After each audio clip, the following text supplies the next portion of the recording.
우리가 이제 40일 이후에 처음으로 새벽 예배로 모였습니다.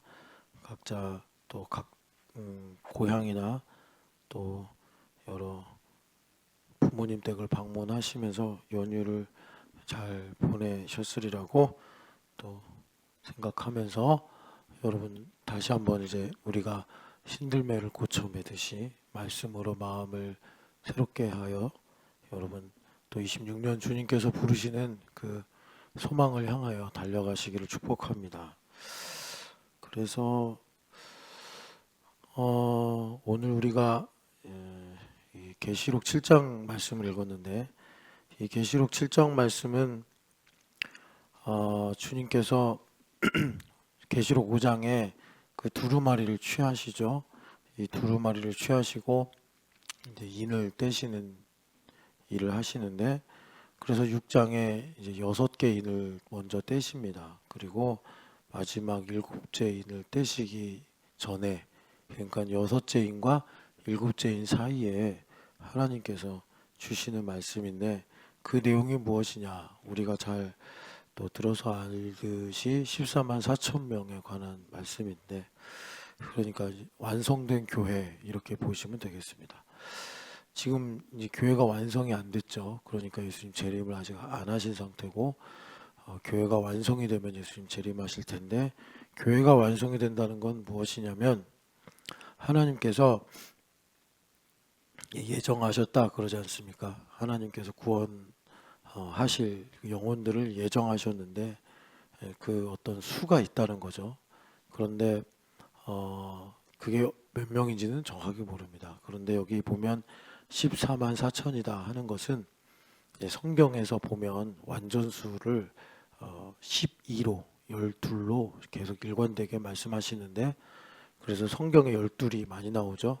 신약에는 이제 12사도 12광주리 해가지고 이렇게 하나님 나라 하나님의 완전한 통치를 그렇게 상징수로 말씀하시고 그리고 구약에도 보면 일관되게 12지파 그리고 계시록에서도 이제 12진주문 뭐 이렇게 계속 말씀하십니다. 그래서 그 12 곱하기 12 12의 2승이죠. 그래서 14만 4천 명 이것이 하나님께서 택하신 영혼들을 하나도 잃어버리지 않고 다 이제 구원하시는 하나님의 경륜을 이제 가리키는 것입니다. 그래서 여기 이제 14만 4천 명이 이제 완성되는 그 내용인데 먼저를 1절을 보면은 2일 후에 이 일이 언제냐면 그 6째 인을 뗍니다. 6째 인을 뗄 때 6째 인은 무슨 내용이냐면 어린 양의 진노가 이제 땅에 부어지는 거예요. 그래서 별이 떨어지고 지진이 일어나고 육지나 섬의 위치가 바뀌고 그리고 하늘이 두루마리처럼 말려서 이제 날아가는 것 같고 뭐 이런 하나님의 엄청난 좀 급이 다른 심판이 일어나는 이제 내용입니다. 그래서 그런 일이 있는 가운데 네 천사가 등장하는데 이 네 천사는 성경에 종종 나옵니다. 그러니까 이들의 어떤 일은 무엇이냐면 흔히 이제 사 하면은 성경에서 이제 세상을 가리킬 때 넷을 사용합니다. 그래서 네 가지 방향 뭐 이런 것도 성경에 자주 나오고 이 네 천사는 하나님께서 이 땅을 다스리시는데 뭐 이 네 천사만 가지고 다스리시는 건 아니지만 좀 월드와이드적인 차원에서 하나님께서 일을 하실 때 종종 이 네 천사가 언급이 됩니다. 그래서 이 천사가 이제 곧 땅의 사방에서 하나님의 뜻을 이룰 텐데 그게 뭐냐면 이제 심판이란 말이에요. 그래서 바다나 각종 나무에 이제 불어서 그러니까 이제 심판이니까요. 뭐 생명체들이 다 사라지거나 아니면은 노아의 홍수와 같은 큰 심판이 이제 이루어지는 것인데 그것을 마치 엠바고 하듯이 다른 한 천사 이제 보통 여기서 여러분들이 이제 계시록을 아직 많이 안 읽으시면 낯설 수가 있는데 예수님을 종종 천사라고도 이제 지칭을 합니다. 계시록에서. 그래서 여기 2절에 또 다른 하나의 천사가 예수님인데 왜냐하면 보통 이제 이렇게 예수님을 천사로 지칭할 때 그 어떤 권세와 어떤 영광의 이 광채가 급이 다릅니다. 그래서 여기 보면 해 돋는 대로부터 올라와서 또 이 천사들을 향하여 명령을 하죠. 하면서 하나님께서 택하신 종들의 이마에 인치기까지 너희가 그러니까 그 하나님께서 명령하신 바를 행하지 말아라, 기다려라, 이렇게 예수님께서 말씀하신다 보시면 되겠습니다. 그래서 지금 우리가 사는 이 시대가 바로 이 1절부터 뭐 크게는 17절, 짧게는 이 부분에 이제 우리가 읽은 본문에 해당이 된다. 그래서 이 네 천사가 지금 이제 기다리고 있는 거예요. 명령은 받았는데 예수님께서 보좌에 앉아서 다스리시면서 이제 이 네 천사가 언제 일할지는 모르겠지만 이제 임박하인 거죠. 그런 상태에서 그 천사들이 아직 그런 대대적인 심판의 이 일들을 행하지 않는 이유는 그러니까 이제 교회 가운데서 예수님께서 이제 교회를 청함받은 자다 이렇게 마태복음에 말씀하시는데 그 청함받은 자들 중에 택함받은 자들을 주님께서 이제 구원하시는데 그 택함받은 자들을 여기서 이마에 인치시는 사람들이라고 주님께서 이렇게 말씀하시는 거예요. 그래서 그 인치는 일이 이제 마무리가 되면 땅이나 바다나 나무들을 해하는 이 하나님의 심판이 내 천사에 의해서 이루어진다. 이제 이것입니다. 그래서 우리가 이제 이 계시록에 이 인치신다라는 말씀이 뭐냐 이거를 좀 우리가 성경 말씀을 가지고 좀 보면서 오늘 내가 교회가 되어 살아가는데 나의 정체성이 뭐냐. 그리고 여기서 이제 한 가지 좀 우리가 집중해야 되는 문제가 뭐가 있냐면 이 인치신다는 것이 그러니까 하나님의 주권적인 일이기도 하지만 동시에 그 인침을 받는 사람들의 선택도 동일하게 100%로 작용을 한다는 요 긴장입니다. 그러니까 하나님께서 자신이 택하신 창세전에 택하신 영혼들을 하나도 잃어버리지 않고 다 구원하시는데 그 일을 하나님의 주권으로 하시는 거죠. 그런데 이 일이 이 땅에서 보면은 다분히 인간의 또 100% 자유의지에 의한 선택에 의해서 이제 나타나게 된다. 그럼 이 두 가지가 사실 공존할 수가 없는 성격의 논리거든요. 하나님의 주권을 강조하면 인간의 자유의지는 그러니까 세워질 수가 없죠. 우리가 수학적으로 이제 논리를 갖고 생각을 할 때 보면 주권이 절반, 인간의 자유의지가 절반 이런 식으로 해야 이해가 잘 되고 납득이 되는데 예수님의 이 기독론에서도 예수님의 신성이 100%, 인성이 100%라고 고백을 하니까 사람들이 참 이게 인생을 살면서 공고한 거예요. 이 공고한 게 뭐냐면 확실하게 믿지를 못하더라 이런 것입니다. 그러니까 우리가 이제 이런 가치들을 교회됨으로 이제 말을 하는데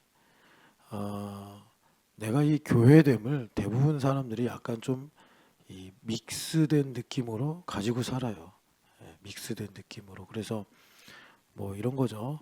뭐 설탕 반, 소금 반, 뭐 이런 느낌으로 이제 교회됨이다. 그러면 이제 하나님의 신성도 좀 내가 이렇게 알고 살면서 동시에 어떤 나의 인간적인 그런 뭐 기대와 또 어떤 나의 힘, 뭐 이런 것도 대충 한 섞어서 뭐 어떤 사람은 70대 30, 어떤 사람은 뭐 90대 10, 어떤 사람은 뭐 반대로 이제 30대 70 이런 식으로. 그러니까 이제 하나님께서 인치시겠다 이제 이런 말씀을 하시는 것입니다. 인치시겠다. 그러니까 이거를 이제 이 땅의 논리로 말하면 우리가 내내 이제 하나님을 전심으로 믿지 못하고 그러니까 이제 약간 섞어서 뭐 은혜 한 30에 그리고 이제 내가 원하는 거 뭐 나의 어떤 기대와 생각 이런 걸 한 70으로 섞어서 산다 합시다. 그러면 여기 이제 2일 후에라고 1절에 나와 있잖아요. 여섯째 인이라는 게 여섯 가지 인이 뭐냐면 하나님께서 세계를 경영하신다. 이건 우리가 성경에서 여러 번 봤어요. 그 경영하시는 뜻과 목적이 있는데 그게 뭐냐면 최종 심판이에요. 그러니까 원수마귀가 하나님 앞에 거역한 것, 그것을 이제 하나님께서 공의로 심판하시는 그 일. 그런데 하나님은 전능하시지만 힘으로 일하시는 분이 아니라 의로 일하시는 분이기 때문에 증인이 필요한 거죠. 그래서 우리가 많이 들었던 것처럼 두 증인이다. 그러면 예수님과 교회를 가리키기도 하고 그냥 교회를 가리키기도 합니다. 그런데 이 두 증인이 세워져야지 하나님께서 원수마귀를 심판하는데 이게 적법해진단 말이에요. 그래서 그 이후에 하나님의 뜻이 이루어져서 이제 하나님의 영원한 통치가 영원히 계속되는데 그 증인이 이제 교회란 말이에요. 교회. 그러니까 하나님께서 그 뜻을 이루기 위해서 이제 세상을 다스리시는데 경영하시는데 그 경영하시는 일이 그러니까 여러분 성경을 보면은 인간의 죄악을 심판하시는 거예요. 그런데 인간의 죄악을 심판하시는데 거기서 우리가 놀랍게 발견하는 것은 이건 이제 여러분 좀 신앙의 깊이를 요구합니다. 신앙의 깊이를 요구한다는 것은 성경을 좀 오랫동안 많이 봐야지 이게 눈에 들어오고 내가 또 사유가 되고 그래서 입술로 고백이 되고 그래서 삶에서 실증으로 나타나게 되는 것인데 이건 성경 말씀이 그러니까 내 마음에 깊이 묵상이 안 되면 뭐 흉내 정도는 낼 수 있는데 실제로 내 것이 안 돼요. 여하튼간에 그래서 그게 뭐냐면 하나님께서 심판 가운데 이렇게 숨어 있는 그걸 우리가 종종 달라스 윌라드 목사님의 표현을 인용해서 모략이라고 이제 말하는 거예요. 달라스 윌라드 목사님의 마지막 책 디바인 컨스피러시라고 책이 있잖아요. 거기서 말한 것처럼 모세 선생님은 모세오경에 감추어진 일이다 이렇게 이제 말씀하셨고 달라스 윌라드 목사님은 좀 더 이제 현대적으로 번안을 하셔서 디바인 컨스피러시다 이렇게 말했어요. 그래서 하나님께서 그 심판 가운데 구원의 역사를 이렇게 마치 숨겨진 일처럼 진행을 하신다라는 거예요. 그래서 시편 1편에 행복한 사람은 누구냐? 하나님의 말씀을 주야로 묵상하는 사람이다. 그래서 그의 특징이 뭐냐면 심판의 때에 악인은 견디지 못하는데 의인은 오히려 구원을 받는다. 이걸 시편 1편에서 이제 주님께서 말씀하시는 거예요. 그래서 하나님께서 인간은 계속 죄 짓는 건 기본값이잖아요. 계속 죄를 지으니까 공의로우신 하나님께서 심판을 하시는 거예요. 그런 심판을 하시는 과정 중에 원수마귀가 예수님을 십자가에 못 박으면서 꿈에도 생각 못한 이 일이 그러니까 창세기 3장 15절에 하나님께서 말씀하신 일을 이루시는 것이라는 걸 예수님께서 다 이루었다 했을 때 아차 하면서 그때 생각이 이제 났을 거예요. 그런 것처럼 원수마귀가 이제 참소하고 비방하면서 하나님의 공의가 이 땅에 진행이 되는데 그 가운데 하나님께서 그러니까 깊으신 모략이다, 뭐 성경의 지혜다, 풍성한 지식이다 이렇게 말씀하시는데 하나님의 택하신 사람들을 거기서 이제 구원해 내시는 일을 하신다는 거죠. 이걸 우리가 깨닫고 알려면 아까 말씀드린 대로 성경을 좀 깊이 묵상하는 그런 이제 일들이 좀 있어야 된다. 그러지 않으면 물론 이제 여러분들이 설교를 통해서 듣기도 하고 또 교회됨 40일 통해서 간간히 이제 맛을 보기도 하겠지만 좀 더딜 거다. 그러니까 개인적으로 성경 말씀을 이렇게 많이 묵상을 해야 되는데 그러니까 데일리 브레드라고 할 수 있죠. 우리 교회는 이제 설교 중심에서 위클리 브레드. 그러니까 여러분 이게 있습니다. 우리는 그냥 순서대로 말씀을 읽잖아요. 그러니까는 뭐 그게 뭐 특별히 어떤 목적과 뜻이 안 보이겠는데 지금 말씀드린 것처럼 하나님께서 감추어진 일로 일하시잖아요. 그러니까 이제 여러분들이 내일 내가 만약에 마태복음 10장을 읽는데 왜 그걸 읽게 하실까? 내일은 무슨 일이 있을까? 어떤 정황 속에서 하나님께서 어떤 몇 시에 나의 마음과 생각을 주장하셔서 그 말씀을 읽게 하실까? 우리는 모른다는 거예요. 그런데 이제 하나님 말씀을 깊이 묵상하다 보면 하나님께서 그런 일들을 정말 시침 분침 같이 정밀하게 이제 역사하시고 다스리셔서 잠언의 말씀처럼 때에 맞는 말씀으로 나에게 주시더라 이것입니다. 근데 그거를 가볍게 여기고 그것을 대충 하는 사람에게는 그런 일이 좀 잘 실감이 안 되죠. 성경도 이제 꾸준히 읽지 못하겠지만 더 나아가서 성경 그 읽는 일을 그러니까 그렇게 이제 뭐라 그럴까 뭐 진지하고 그렇게 깊이 있게 읽기를 못하겠죠. 그냥 단순한 독서 정도로. 여하튼 여러분 그래서 하나님께서 그렇게 이제 경영을 하시는데 그 내용이 보니까 세상을 심판하시는 중에 하나님 택하신 사람들을 이제 하나님께서 한 명도 잃어버리지 않고 구원하시더라. 그러니까 여러분 이제 이런 내용을 가지고 적용을 하자면 이런 거예요. 돈을 갖고 얘기해 봅시다. 이번에 주보에도 제가 추천도서 돈에 관한 책을 여러분들한테 보여드렸는데 그러니까 돈에 있어서도 하나님의 것, 내 것 이게 섞여 있단 말이에요. 우리가 뭐 40대 60 섞여 있어요. 그래서 하나님 뭐 11조 꾸준히 하고 뭐 주일날 그냥 이게 성실하게 예물생활 해요. 뭐 어느 정도 몇십 프로 정도는 그 하나님께 속해 있다. 이것도 있겠지만 돈 문제만 나오면 부부싸움하고 돈 문제만 나오면 스트레스 받고 돈 문제만 나오면 정신 못 차리고 그럼 내 돈이라는 거잖아요. 그게 그죠? 섞여 있는 거예요. 자, 섞여 있어요.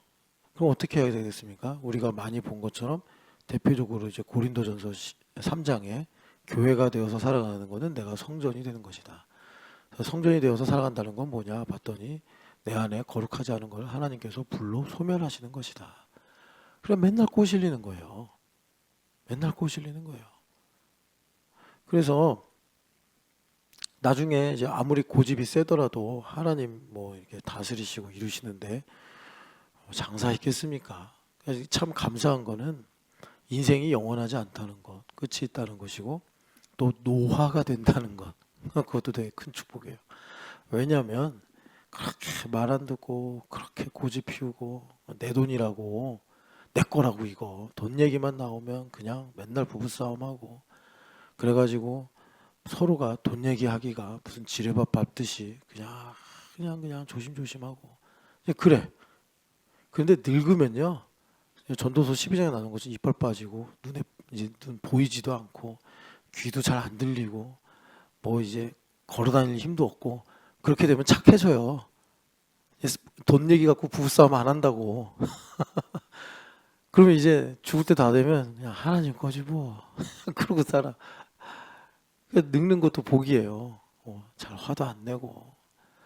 근데 이제 전도서에서 하는 말은 뭐예요? 그러기 전에 창조주를 기억해서 이제 제가 하여튼 종종 요즘에 말하는데 이제 우리가 젊음의 혈기를 가지고 하나님 앞에 쓰임 받을 수 있는 날이 이제 지나온 날보단 적지 않냐.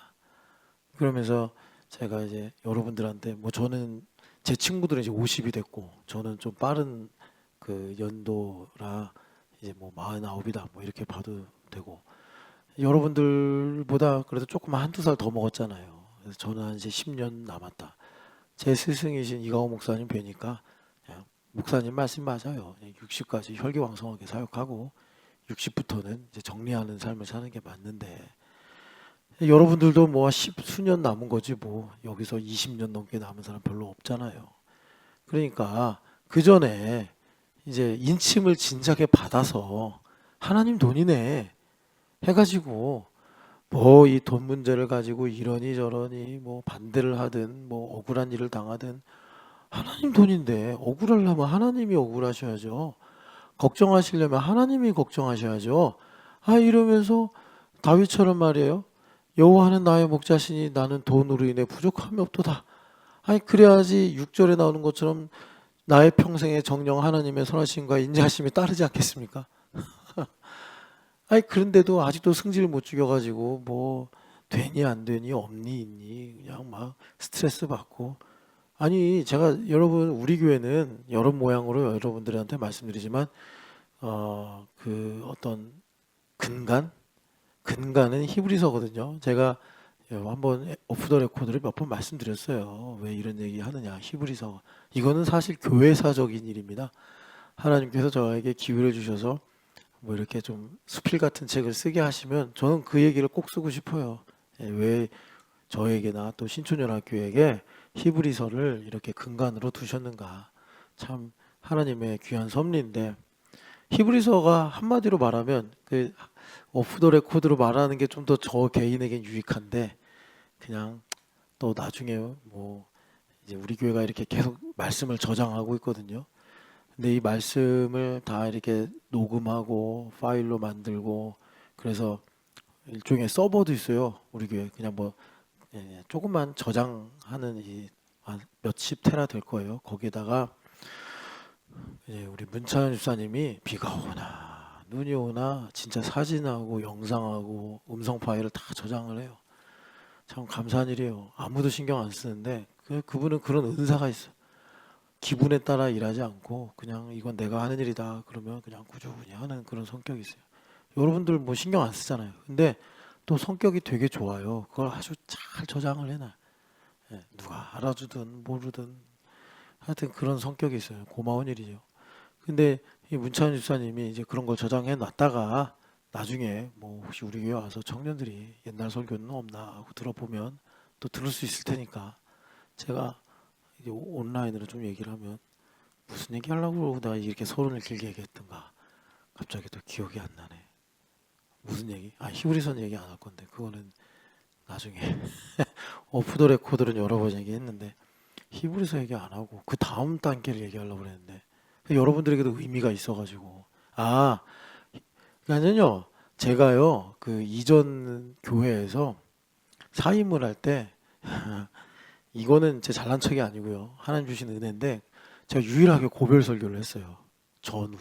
전무후무한 일이에요. 고별 설교를 하고 나온 사람은 그건 저 거짓말하는 거 아니고 진짜예요. 근데 그 고별 설교 주제가 설교의 주제가 히브리서였어요. 그래서 제가 그 설교했더니 거기 이제 제 동기가 하나 있었거든요. 신학교 동기가. 그 동기 목사님이 그러더라고요. 목사 맨날 저 설교야. 그러더라고요. 그래서 뭐 그게 이제 뭐 반반이에요. 맨날 쟤는 저거밖에 못해. 이거 하나랑 그 다음에 뭐 그래 뭐 저게 이제 뭐 복된 일이다. 뭐 이런 의미도 있었던 것 같고.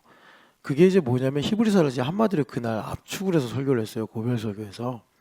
이게 나의 신앙 고백이다. 그게 뭐냐면 예수님 내 안에 살아계시고 살아계신 예수님이 일을 하신다. 이거예요. 히브리서가 그런 이제 주제를 가지고 있거든요. 예수님과 인격적 관계의 실제. 우리들에게도 적용이 되는 거예요. 그런데 이제 제가 이 말씀을 왜 드리냐면 내가 승질 부리면 예수님 일을 못 하신다고. 주님께서 이제 뭐 우리 교회에 황 집사님 없죠? 황 집사라는 사람이 있다고 합시다. 황 집사. 황 집사를 하나님께서 물질의 영향력, 이번에 일꾼의 영향력, 이 영향력을 줘서 좀 이제 섬기게 하고 싶어해 주님께서. 이 황 집사가 뭐 이제 일본 선교도 하게 하고 싶고. 그리고 여러분 이거는 이제 경건서적이 아니라서 제가 추천을 안 드리는데 제가 명절 때 다시 한번 읽어봤거든요. 근데 참 좋은 책인데 사람들이 관심이 없어. 왜 좋은 책이냐면 통일에 대해서 기도할 때 저는 이렇게 좋은 책이 또 있을까?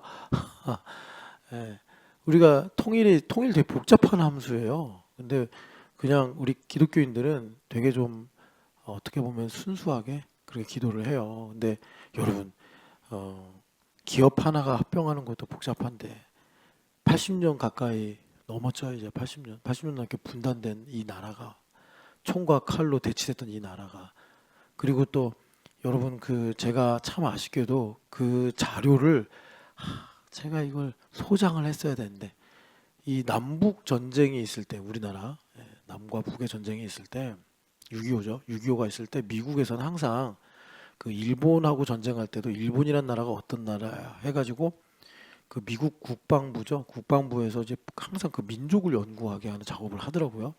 그 결과가 국화칼이에요. 그래서 국화칼은 그냥 어떤 문화인류학의 결과물이 아니고 미국이 이제 군정을 세워서 일본을 효과적으로 다스려 가지고 어떤 면에서는 동아시아의 미래를 좀 이렇게 이제 계획을 세워야 되는데 그래서 전문가에게 그걸 맡긴 거예요. 그래서 그 결과물이 국화칼로 나온 거예요. 일본은 이런 나라다. 우리나라도 그런 결과물이 있어요. 근데 그건 책으로 안 나왔고 그냥 보고서만 남았는데 그걸 내가 그 제목이라도 좀 건졌어야 되는데 그 흘려보냈어요.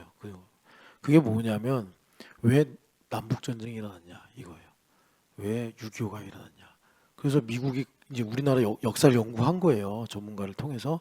그랬더니 이 남과 북의 응어리가 우리가 알겠지만 우리가 다 알고 있지만 이제 삼국 시대부터 시작이 됐다.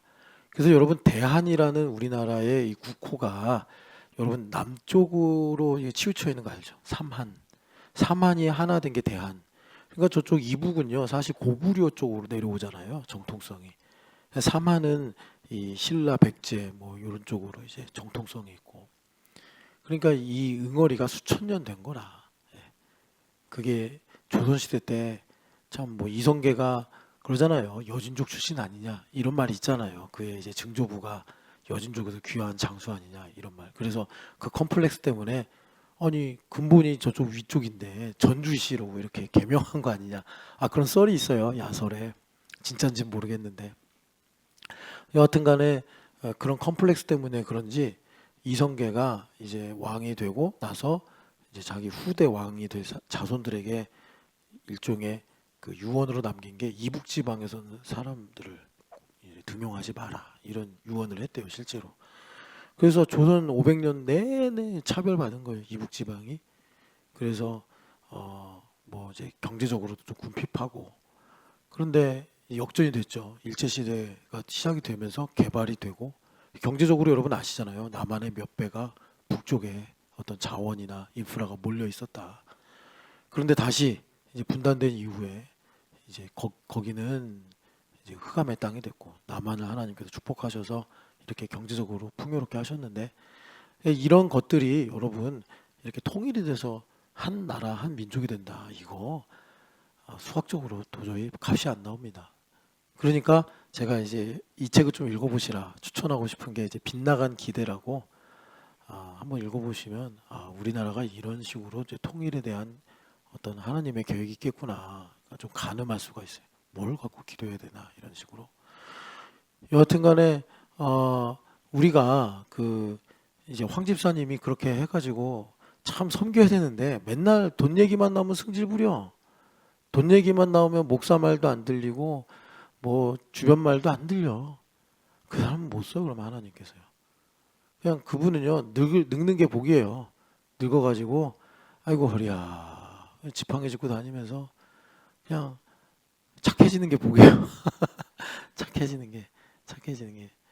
근데 여러분 이제 다시 말씀드리지만 그러지 말자고 얘기하는 거잖아요. 전도서 12장에 너는 청년의 때 창조주를 기억하라. 얼마나 참 복된 말씀이에요. 우리가 아직 젊을 때 그래서 러닝하면 10km, 20km 뛸 수 있을 때 그럴 때 창조주 기억해서 아니 여러분 교회의 모토가 뭡니까? 우리 교회의 어떤 이 비긴즈가 히브리서라면 우리 교회의 이제 어떤 부르심의 소망은 에베소서인데 만물통치. 그 에베소서에서 교회 다닌 이유가 뭐래요? 기회를 사기 위해 다닌 거래잖아요.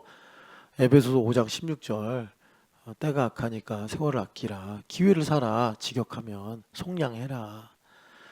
그래서 주님께서 우리에게 주신 기회들을 붙잡고 복되게 살자. 한 번밖에 없는 인생.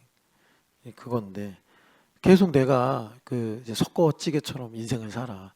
하나님의 돈 뭐 40%, 내 거 60% 이러면 그 증상이 뭐냐면 돈 문제만 나오면 막 낙심하고 뭐 시험 들고 스트레스 받고 뭐 돈이 아니라 자녀 문제도 그런 거고요. 뭐 우리 일상에서 여러 가지 이제 각자 내가 예민하게 생각하는 문제들 있잖아요. 하나님의 것이면 스트레스 안 받는다니까요. 내 거라고 생각하니까 이제 스트레스 막 받는 거예요. 여러분. 여러분 그래서 인침 받으시기를 축복합니다. 인침 받으셔야 돼요. 인침. 이 인침이 뭐냐면 이제 하나님께서 오래전부터 이 말씀하시려고 우리한테 말씀하셨는데 이제 출애굽기를 보면 출애굽기 39장을 한번 보세요. 우리가 왕 같은 제사장이잖아요. 그러니까 우리가 제사장적 역할을 하고 사는데 이 제사장도 일꾼이란 말이에요.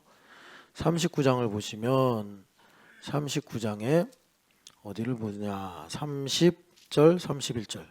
30절, 31절. 제사장의 옷에 관한 말씀입니다. 그들이 또 순금으로 거룩한 패를 만들고 도장을 새긴 같이 그 위에 여호와께 성결이라 새기고 그 패를 청색끈으로 관 전면에 달았으니 여호와께서 모세에게 명령하신 대로 하였더라. 아멘. 자, 그러니까 제사장이 이렇게 의관을 딱 정제하고 이제 하나님을 섬기는데 여러분 기본이 흰 세마포라는 거 아시죠? 흰 세마포. 그리고 그 위에 에봇을 입어요. 그러니까 에봇은 이제 대제사장만 입는 것인데 청색이에요, 청색. 그래서 뭔가 그 청색은 하나님의 통치를 좀 가리키는 의미가 상징성이 있습니다. 거기에 이제 판결 흉패, 둠밈과 움림으로 판결 흉패. 그래서 이제 미시파트를 듣는 거예요. 판결 흉패가 미시파트라고 이렇게 쓰여 있거든요. 거기에 이제 마지막 여러분 세상적 표현으로는 여러분 이게 참 불교의 배경을 갖고 나타난 말이라 아쉬운데 그 활용점정 용의 눈동자를 그린 데잖아요. 그런 것처럼 하나님께서 마지막 방점을 찍는 그 일이 뭐냐면 지금 우리가 읽은 순금에다가 여호와께 성결 카데시라는 거룩이라는 이 인을 도장처럼 땅 하고 찍는 거예요. 그래서 거룩이 완성되는 거예요. 이것이 아까 전에 계시록 7장에서 하나님께서 택하신 그 종들의 이마에 인을 새기겠다 하신 그거랑 똑같아요. 그래서 그럼 하나님께서 이 거룩의 완성이라고 할 수 있는 여호와께 성결 이거를 왜 이렇게 제사장에게 입게 하셨는가, 쓰게 하셨는가 이걸 우리가 봐야 되는데 여러분 이거는요 일반 제사장이 아니고 대제사장만 해당되는 것입니다. 대제사장만 해당되는 것인데 물론 예수님께서 면류관 쓰신 것도 이제 이것의 연장선에서 이루어진 일이고 그것의 연장선에서 우리가 이제 예수님을 뵙고 예수님과 연합해서 이 은혜를 누리고 사는 거예요. 여호와께 성결이라는 이 인치심을 받는 겁니다. 그 말씀이 이제 계시록이 아니라 출애굽기 28장을 보시면 이건 이제 모세 선생님이 명령에 순종했다라는 말씀이고 주님께서 이렇게 제사장의 의관을 만들어라라고 하시는데 28장에 보시면 36절에서 38절에 이 의관에 관한 이 여호와께 성결패라는 성결패에 관한 말씀이 있는데 36절부터 38절까지 읽겠습니다.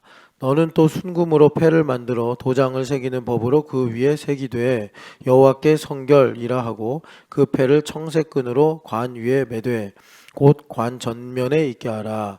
이 패를 아론의 이마에 두어 그가 이스라엘 자손이 거룩하게 드리는 성물과 관련된 죄책을 담당하게 하라. 그 패가 아론의 이마에 늘 있으므로 그 성물을 여호와께서 받으시게 되리라. 아멘. 왜 여호와께 성결이라는 이 패를 이마에 쓰게 하셨는가 봤더니 예물 때문이구나. 이걸 우리가 이제 알게 돼요. 그런데 이 말씀을 볼 때 여러분 그 관점이 두 가지가 가능합니다. 해석의 영역이기 때문에. 그런데 둘 다 맞을 수 있어요. 맞는데 기왕이면 더 좋은 관점을 가져가는 게 좋죠. 무슨 관점이겠어요? 하나님 중심 관점이에요. 그 위에도 보면은 제사장의 그 에봇에 관한 그 말씀인데 그 에봇의 가장자리, 옷끝이죠. 치맛단 같은 그 가장자리에 석류와 그리고 금방울을 이렇게 교차해서 매달아라 그래요. 석류는 그 여러분 보아스와 야긴이라는 기둥에도 하나님께 이렇게 열매를 상징해서 석류 여러분 아시죠? 석류 딱 까면 어때요? 그 안에 열매가 가득하잖아요. 열매를 가리키는 거예요. 석류. 풍성한 열매, 꽉 찬 열매. 그래서 제사장의 거룩이 뭐예요? 열매. 하나님의 그 뭐라 그럴까? 하여튼 충만한 열매. 이것이 제사장의 삶이에요. 그리고 그 열매 사이사이에 금방울을 둬서 움직일 때마다 방울 소리가 나게 한 거예요. 여러분들도 그 주일학교 때 이 말씀 배우셨는지 모르겠는데 저는 이 말씀 희한하게 많이 배웠어요. 주일학교 공과 시간에. 그래서 선생님들이 뭐라고 가르쳐 주셨냐면 지성소로 들어가면 거기는 너무 거룩한 곳이라서 제사장이 죄를 갖고 들어갔다가 자주 죽었다. 얼마나 무서워요. 제사장이 1년에 이제 우리는 한 번 들어가는 줄 몰랐고 제사장이니까 뭐 이제 하나님 부르시면 들어가겠거니 생각을 하고 듣는데 제사장이 거기 이제 제사장만 들어갈 수 있는 곳이니까 뭐 누가 같이 들어갈 수도 없고 갔는데 이제 죄가 생각나면 죽는다. 그래가지고 제사장 허리에 이렇게 끈을 메고 들어갔다. 그 제사장이 이렇게 왔다 갔다 하면 소리가 나지 않겠냐. 그럼 밖에서 그 소리를 듣는다는 거예요. 이렇게 딸랑딸랑. 근데 갑자기 소리가 안 들려. 아, 죽었구나. 그래서 끌어내는 제사장이 이렇게. 제가 지금은 그 해석이 어디 있는지 모르겠어요. 근데 그렇게 많이 배웠거든요. 그래서 하나님께 가까이 가는 건 무서운 거구나. 예전에 한번 그 서유란 집사님이 신촌살롱에 여러 가지 테마로 이야기를 쓰면서 자기가 어릴 적부터 알던 하나님은 좀 무서운 하나님이었다. 이제 그런 얘기 썼잖아요. 그런 것들이 되게 어떻게 보면 듣고 잊어버릴 수도 있는 건 아닙니까? 근데 어떤 경우에는 그런 게 딱 새겨져요. 그래서 저도 참 그런 어떤 분위기에서 신앙생활을 배웠기 때문에 그 무서운 하나님으로부터 균형 있는 어떤 하나님의 지식, 하나님에 관한 지식을 갖는데 되게 오래 걸렸어요. 예, 그게. 그러니까 참 인간은 연약해요. 그 작은 하나의 일로도 평생이 좌지우지 될 수 있는 게 인간이. 짐승은 안 그렇잖아요. 인간은 그래요. 그래서 참 축복도 중요하고 그래요. 여하튼 간에 인간적 관점으로 보면 그런 것이 가능하죠. 근데 이제 하나님 중심으로 보면 인간이 아무리 회개하고 아무리 몸부림쳐도 아니 이제 지성소 들어가는데 친구랑 싸웠던 얘기 뭐 또 나 혼자 생각으로 범한 죄들 그런 게 탁 떠오르면 죽는 거 아닙니까? 누가 들어가요? 지성소를 누가 좋아해? 아무도 안 들어가려고 그러지. 예, 그게 아니고 그럴 수밖에 없는 인간에게 방울 소리가 나게 하셔서 그 소리를 듣고 있으면 그래 하나님 나를 자비와 은혜로 대하여 주시지 하면서 하나님을 섬길 수 있게 하셨다라는 거예요. 여러분 한글을 아시니까 읽어보면 아셔요. 죽이려고 주신 말씀인지 살리려고 주신 말씀인지 여러분들이 뭐 아무리 우리가 문해력이 딸린다 그래도 이걸 모를까 모르겠으면 와서 가르쳐 드릴게요. 뭐 어쩔 수 없죠. 핸드폰 그만 보시고 이제 이거 좀 이 정도는 우리가 읽을 수 있어야죠. 여하튼 간에 그렇단 말이에요. 하나님께서 이렇게 방울을 달게 하신 것은 그 소리를 듣고 살아라 살아라 이렇게 말씀을 하신 거예요. 그러니까 어떤 관점으로 보느냐가 참 우리한테 하늘과 땅 차이로 나뉠 수 있겠구나. 여기 36절 이하도 마찬가지예요.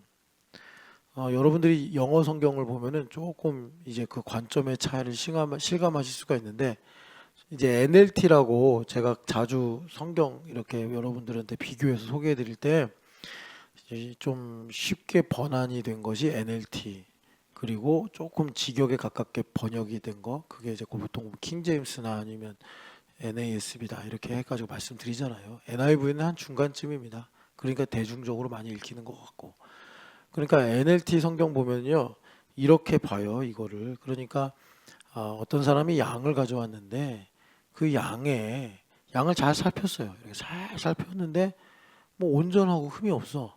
그래서 하나님께 드렸는데 아유 뱃속에 뭐 이게 혹이 있거나 뭐 상한 게 있네. 그걸 어떻게 알아요? 갈라보지 않으면 모르는 거 아니에요. 이제 그런 에러 거기 정확하게 에러라고 그래요. 여기 죄책을 에러라고 그래요. 에러. 그런 에러들을 하나님께서 상쇄하시기 위해서 여호와께 성결패를 달게 한 거다. 이렇게 해버리면 뭐 틀리진 않아요. 이것까지 포함할 수 있으니까. 그런데 그 하나님의 이런 이제 적용의 범주가 확 줄어들죠. 네, 확 줄어들어요.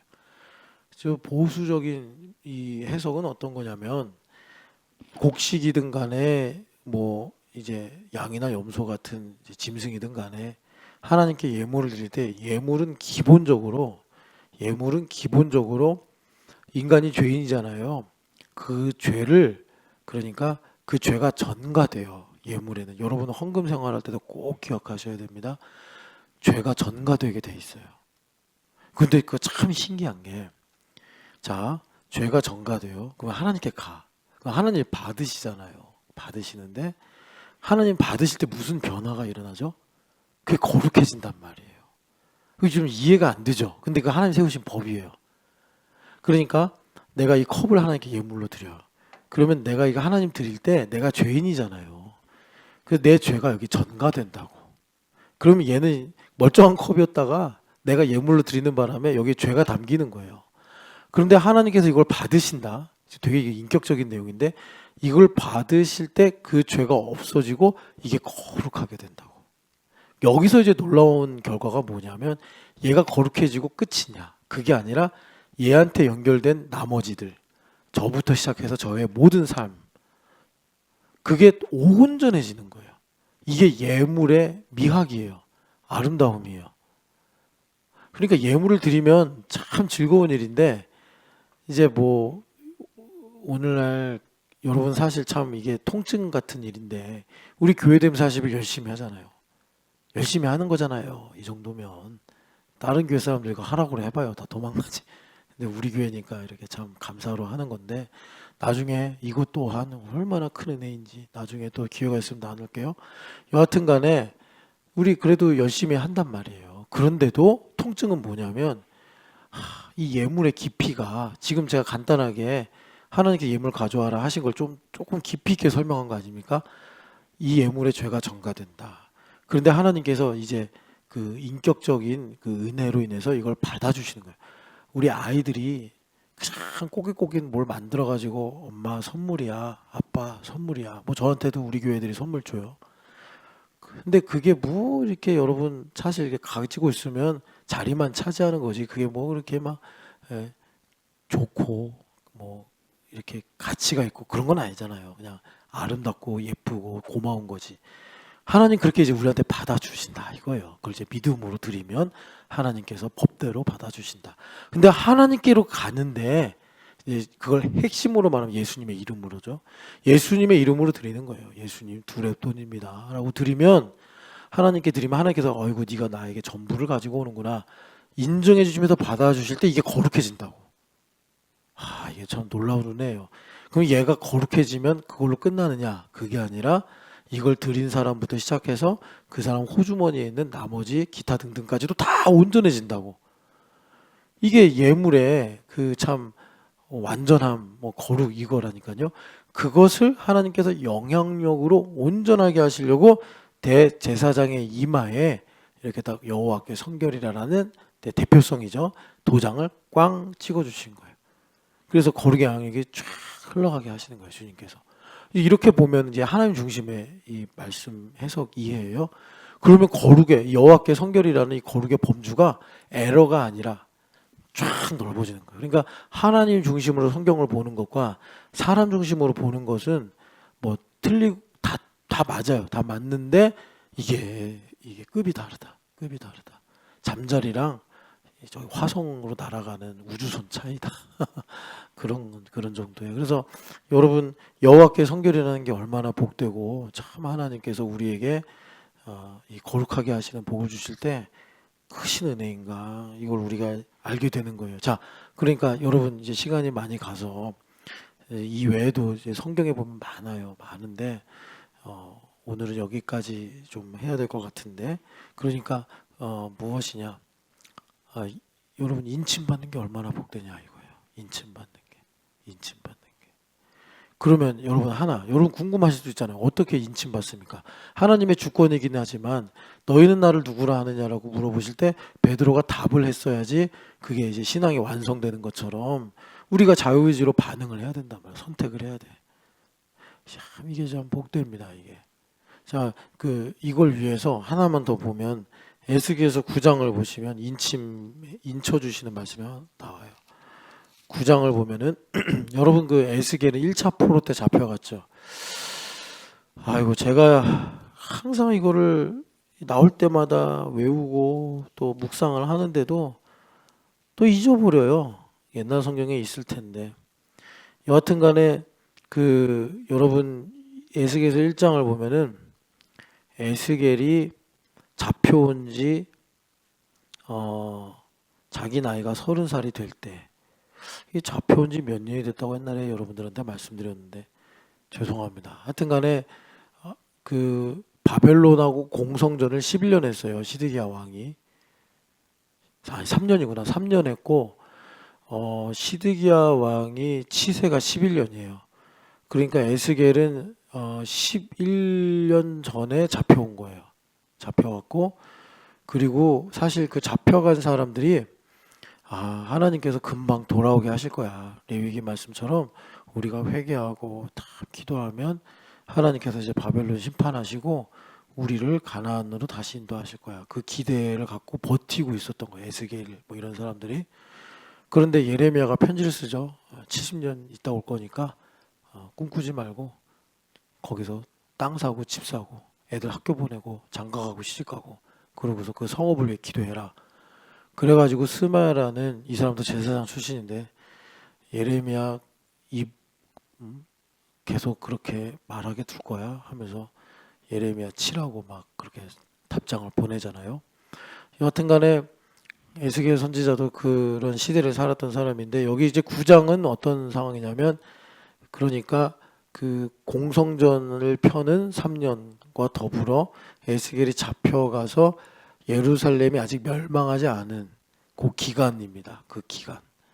그래서 여러분 아시겠지만 8장에 수많은 가증한 일들이 이제 언급이 돼요. 뭐 여인들이 성전에서 우상 숭배하는 거, 또 이스라엘의 장로들이 성전에서 우상 숭배하는 거, 이런 것들이 이제 막 나와요. 에스겔이 충격을 받는 거죠. 그가 그발 강가에서 노동을 하면서도 하나님께서 이제 환상 가운데 보여주시고 또 이상을 나타내셔서 지금 예루살렘이 어떤 상태인가 보여주시는 거예요. 이들이 하나님께 그렇게 혼이 나고서도 회개하지 않는구나. 더 우상 숭배가 극화되는구나. 그러면 예레미야 선지자 말이 맞구나. 이제 이렇게 하나님 가르쳐 주시는 거예요. 그런 과정 중에 에스겔 선지자에게 하나님께서 9장에 하나의 이제 환상을 보여주시는데 1, 2절 같이 읽어보겠습니다.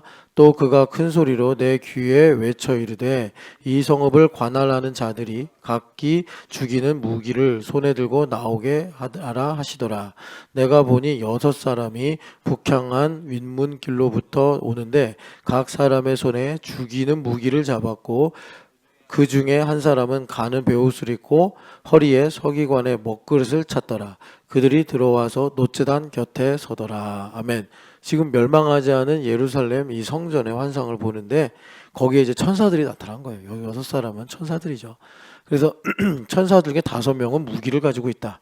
그래서 그들은 이제 예루살렘을 심판할 권세를 가지고 있는 거예요. 그리고 그 6명 중에 한 명은 서기관이 가지고 있는 그 라이팅 케이스, 여기 먹그릇이라고 나와 있는데 뭐 벼루와 이 먹을 가지고 있는 게 아니고 한국식으로 번역을 한 거예요. 그러니까 여러분 붓은 우리 한국, 중국, 일본이 쓴 거지. 여러분 여기 그러니까 양피지를 페이퍼로 쓴 이쪽 나라는 여러분 붓이 아니라 뭐예요? 철필로 이렇게 새긴 거잖아요. 가죽에다가. 하나님 말씀도 쓰고. 그러니까 여기에 지금 먹그릇을 찼다라는 사람은 진짜 뭐 이렇게 벼루 먹 이런 걸 가지고 와서 이렇게 나중에 보면 이마에다가 십자가를 새기는데 십자가를 새겨요. 그런데 그렇게 슥슥 붓으로 그린 게 아니라 철필로 해가지고 이마에다 새긴 거예요. 아프겠죠. 이마에 새긴 거예요. 그렇게 이해하셔야지 이 말씀이 잘 이해가 돼요. 그래서 에스겔서 36장 가면은 너희 마음을 가죽과 같게 하사 거기에다가 하나님께서 이제 말씀을 새기겠다라는 새 언약의 말씀을 하시는 거예요. 그런데 누가 그러면 이마에 표가 십자가 표, 여기는 이제 십자가라고 안 하고 그 히브리어 알파벳 중에 마지막 타우가 있어요. 타우가 이렇게 보면 십자가 같이 생겼어요. 보통 이제 해석하는 분들이 십자가라고 보는데 누가 그 인침을 받냐면 4절 같이 읽어보겠습니다. 여호와께서 이르시되 너는 예루살렘 성읍 중에 순행하여 그 가운데 행하는 모든 가증한 일로 말미암아 탄식하며 우는 자의 이마에 표를 그리라 하시고, 이 표가 타우예요. 타우. 여러분 각주 달렸으면 보실 텐데 그러니까 무슨 말입니까? 이 남은 자의 초격차를 지금 여기서부터 시작을 하시는 건데 이거예요. 그래서 예수님께서 누가복음 6장에 울어라, 웃는 자는 화해 있을진저 울어라, 이렇게 말씀하신 거예요. 그러니까 이겁니다. 여러분들 인생에 불행이 있잖아요. 아픔이 있고. 근데 이 아픔을 예수님의 것이라고 생각하는 즉시 이것이 일본의 영혼들, 캠퍼스의 젊은이들, 북한에 있는 동포들을 향한 주님의 마음으로 바뀌어요. 이게 내 것이 아니라 주님의 것이구나. 여러분들이 만약에 10년 동안 생고생했다 합시다. 그래서 마음에 통증과 참 깊은 아픔이 있는데 이걸 여러분들이 십자가의 은혜로 내 것이 아니라 주님의 것이구나. 예수님 이렇게 물어보신다고. 윤실아, 이 고통은 누구의 것이냐. 윤실자매 고통 중에 하나가 그 성현이 나놓고 태양 어린이집인가 거기다 이제 100일도 안 되네 맡기고 이제 689 다닐 때 뭐 여인이니까 엄마니까 얼마나 아팠겠어요 마음이. 근데 주님이 물으시는 거예요. 어느 날 이렇게 이제 가이사랴로 불러가지고 윤실아 그거 누구 거냐. 그러면 윤실자매가 철이 들었으면 주님의 것입니다. 말을 하죠. 거기다 어떻게 막 또 승질 부리고 그럴 수 없는 거예요. 그러면 주님께서 그 즉시 그게 바로 내 마음이다. 내가 북한을 향하여 평양을 향한 나의 마음이다. 내가 너는 뭐 피곤하면 잠도 자고 쿨쿨 그래서 피곤도 해결. 너 명절 때 잘 잤지? 나는 잠을 못 잔다. 내 자식을 어떻게 있겠냐. 주님께서 그렇게 이제 마음을 나누신 그게 여기. 그 예수님께서 그래서 웃지 말고 울어라. 그러신 거. 왜? 인침을 받아야 되니까. 그러니까 여러분들 울고 살라는 얘기가 아니라 이제 주님의 마음과 하나 되는 그 일을 두고 주님께서 말씀하신 거예요. 자, 제가 무슨 말씀 드린 거예요? 우리 인침 받아야 돼. 인침 받아야 되는데 그 인침을 받는 데 있어서 하나님의 주권도 있어요. 분명히. 택한 자들은 반드시 내가 구원한다. 이것도 있지만 우리의 자유의지의 반응이 있단 말이에요. 그래서 어떤 사람은 정말 전도서 12장의 말씀처럼 그 즐겁다고 하는 낙이 있다고 할 그런 일들이 다 가고 나서 그냥 꼬부랑 할아버지 할머니 돼가지고 그러니까 그냥 순해지는 거예요. 이거 할아버지 이거 드세요. 그냥 먹고 고마워.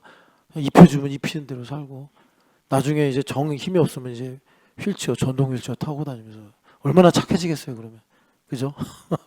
얼마나 착해지겠어요. 얘야 걷는 것만 해도 참 은혜다. 걸을 힘이 있을 때 캠퍼스 가서 전도해라. 그러지 않겠냐고. 휠체어 타고 다니면서 그렇게 지가 걸으러 다니면 힘이 있을 때는 무슨 그 용기인지 백인지 그냥 전도하러 나가자고 그러면 가뭄에 콩나듯 전도하러 나가고 그러던 사람이 여하튼간에 그런단 말이에요. 그런 날이 오기 전에 우리가 자유의지를 가지고 선택해서 하나님께 인침받으면 얼마나 좋겠냐 이거예요. 근데 그게 어디서부터 시작이 된다고요? 주님은 우리의 나약함을 아시고 우리의 완고함을 아시니까 내가 이런 일로 탄식하며 울 때 그걸 주님께서 너도 우냐 나도 운다 하시면서 인쳐주신다고. 그게 거룩의 초격차라고. 그런데 그걸 갖고 계속 내 겁니다 이거. 내가 견뎠고 내가 버텼고 이거 내 겁니다 라고 계속 주먹 쥐고 있으면 주님 아무 일도 못 하시는 거예요.